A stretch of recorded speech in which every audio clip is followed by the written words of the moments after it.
Hello మో welcome to travel diaries. చలో let's go to Arunachalam. So ఇది నేను 4th టైం వెళ్తున్నా అరుణాచలం టెంపుల్ కి. చాగంటి గారు చెప్పినట్లు అరుణాచలంకి వెళ్ళాలంటే శివుని అనుగ్రహం ఉండాలంటారు. అదేంటో మరి నాకు 3 టైమ్స్ అనుకున్న వెంటనే అయిపోతుంది అరుణాచలంకి వెళ్ళాలని. సో ఇంకా అరుణాచలంకి వెళ్ళిన వాళ్ళందరూ గిరి ప్రదక్షిణ చేస్తారు. గిరి ప్రదక్షిణ వచ్చేసి టోటల్ ఓవరాల్ గా 14 కిలోమీటర్స్ ఉంటుంది. గిరి ప్రదక్షిణ స్టార్ట్ చేసే ముందు రాజగోపురం దగ్గరికి వెళ్లి దీపం పెట్టి స్టార్ట్ చేసాము. ఈ 14 కిలోమీటర్ గిరి ప్రదక్షిణలో టోటల్ గా 9 లింగాలు ఉంటాయి. ఇంద్రలింగం, అగ్నిలింగం, యమలింగం, నైరుతిలింగం, వరుణలింగం, వాయులింగం, కుబేరలింగం, ఈశాన్యలింగం. 14 కిలోమీటర్లు 9 లింగాల్ని దర్శించుకుంటూ వస్తాం ఒక్కొక్క లింగాన్ని. కుబేరలింగం తర్వాత ఈ మోక్ష మార్గం వస్తుంది. అందులో నుంచి దూరం బయటకు వస్తే మన పాపాలన్నీ పోతాయంట. అది ఎంతవరకు నిజమో నాకు తెలియదు, ఎందుకంటే ఎప్పుడు వచ్చినా క్రౌడెడ్ గా ఉంటుంది కాబట్టి నేను ఎప్పుడు ట్రై చేయలేదు. మీరు ఏ టైం కి స్టార్ట్ చేసినా అన్ని షాప్స్ ఓపెన్ లో ఉంటాయి మధ్య మధ్యలో తాగడానికి తినడానికి. కాళ్ళు నొప్పిస్తే ఫుట్ మసాజర్స్ కూడా ఉంటాయి. మీరు కార్ పార్కింగ్ చేసుకోవాలనుకుంటే ఇక్కడ మోక్ష మార్గం తర్వాత చాలా పెద్ద పార్కింగ్ స్పేస్ ఉంటుంది. అక్కడికి వచ్చి కార్ పార్క్ చేసుకొని మీరు దర్శనానికి వెళ్ళొచ్చు. ఇది ఈశాన్య లింగం. ఈ 14 కిలోమీటర్స్ గిరి ప్రదక్షిణ ఇది లాస్ట్ లింగం. ఇంకా మా వాళ్ళు వీడియో చేస్తుంటే యాక్షన్ చేయండి అంటే ఓవర్ యాక్షన్ చేస్తున్నారు.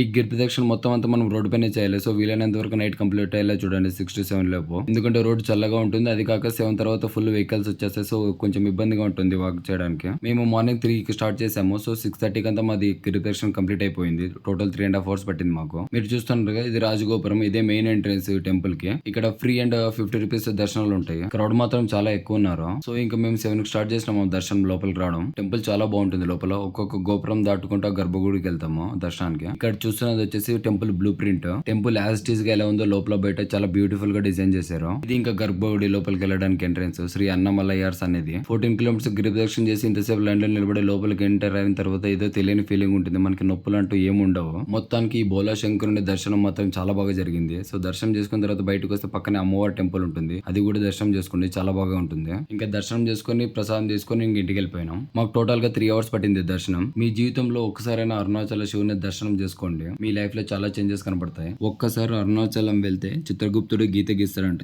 ఈ జీవుడు అరుణాచలం వెళ్ళాడు. సో తరువాత అంటే అరుణాచలం వెళ్ళిన ముందు ఆ తరువాత ఇలా జరిగింది మా దర్శనం. So thanks for watching. See you again. By.